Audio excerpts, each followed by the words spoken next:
Hi there, this is Nirvikalpa Thapa, and in this video I'm going to talk about psychology. Firstly, I'll be introducing psychology to you. I'll be talking about psychology as a science, and I would like to help you apply psychology in your real life. So firstly, what comes is, what is psychology? Whenever I tell someone I'm studying psychology, most of the people ask me to look at their faces and read their mind. Psychology is not about looking at someone's faces and guessing or assuming what he or she might be thinking. The psychology is actually a scientific study of behavior and mental processes. Behavior includes all our overt actions, for example, us talking, our facial expressions, our body movements, etc. While mental processes refers to all our covert and hidden actions. For example, our thinking, our remembering, our feelings, which cannot be seen. So psychology is actually study of behavior and mental process scientifically. When I talk about studying behavior scientifically, there are millions of different people in the world behaving in million different ways. Why do we need to study their behavior? It is because whenever a human being observes anything, there is always a possibility that he or she will observe what he or she wants to. So psychologists do not want these kinds of biases to cause faulty observations among people. So scientifically studying behavior is really important. Now let's talk about psychology as a science. Every time the topic psychology comes up, the name Sigmund Freud also comes up. Obviously because he has contributed a lot to psychology, but let me tell you, Sigmund Freud was not a psychologist. He was a neurologist, a medical doctor who specializes in diagnosis and treatment of people suffering from nervous disorders. So no doubt all his patients were suffering from nervous disorders. But Freud and his fellow doctors could not find any physical causes for the patient's nervous disorders, which means the patients were physically very fit but still had nervous disorders. That's when he concluded the problem must be in their minds. So then he proposed that there is an unconscious mind into which we push or repress all our threatening thoughts and urges. He believed that these repressed threatening urges and thoughts are trying to surface, creates nervous disorders in our mind. He also stresses upon the formation of personality in a person. He says that a person's personality is built up in the first 6 years of the person's life. Now let's jump into another great psychologist, John B. Watson, who believed that our behavior along with our phobias are all learned. So to prove this, he took a little child, little Albert, and taught him to fear a white rat by making a loud scary noise whenever the child saw the rat, until just looking at the rat made the child cry. And now the child was not only scared of a rat, but also scared of other things like rabbit, dogs, etc. So this also proves that behavior is based on stimulus-response relationship. We respond to a certain stimulus that stimulates us, and that is how we behave. Coming into this field, I have always noticed that there are lots of misconceptions of people regarding psychology and psychologists. So I would like to clear these misconceptions, and I would like to tell you who actually a psychologist is and what is his or her job. Psychologists have no medical training, but they have a doctorate degree. Psychologists have intense academic training learning about many different areas of psychology before choosing a specialization. I'd like to repeat it. Psychologists have a doctorate degree. They can treat patients, but they do not have a medical training, which means they cannot prescribe medications for their patients. And also, not all psychologists are counselors. They cannot counsel until they have their own license. Counseling needs a license.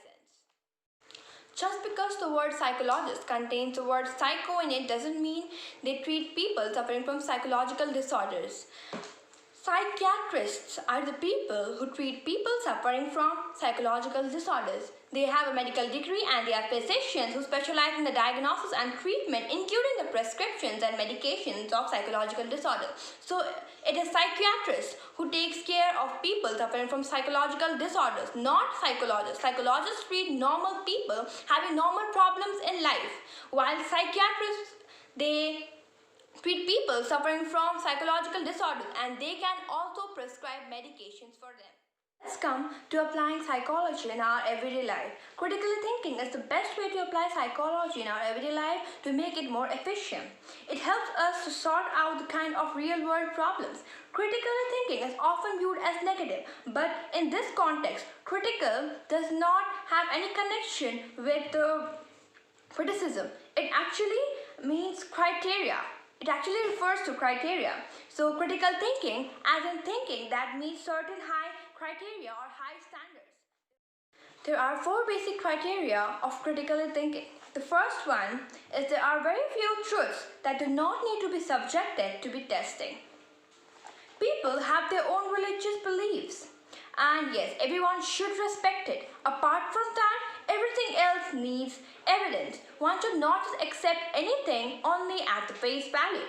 Whenever someone tells us something, we should ask them questions or ask them to be more clear. We should ask them for evidence. We should ask them, how do you know that?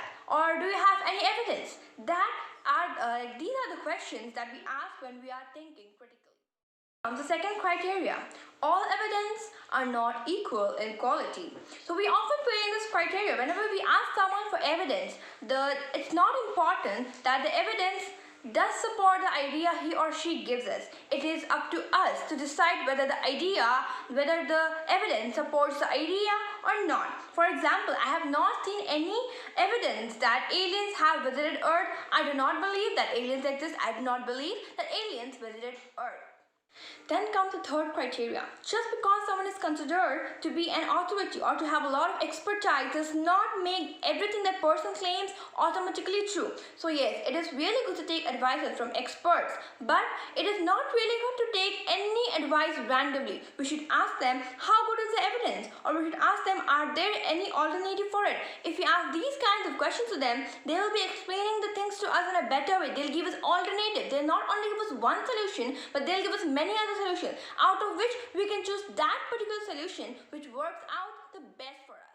Let's come to the fourth criteria. That is, critical thinking requires an open mind. Although it's really good to be a little skeptical, but it is not really good to close our mind to those things which are truly possible. At the same time, it's also not really good to be so open-minded that we believe everything, even those things which are not possible. So from this statement, you can understand that critical thinking is not really easy, but it's not really difficult too. Critically thinking, it requires a very delicate balance between skepticism and willingness to consider possibilities. I'll give you an example. Scientists have yet to find any convincing evidence that there was once life on Mars. But since they have not found any evidence yet, they cannot dismiss the idea. At the same time, I have not seen any evidence that says that there was once life on Mars. I do not believe it. But if I were shown the evidence that really supports the idea, though it would be hard for me, I would accept it.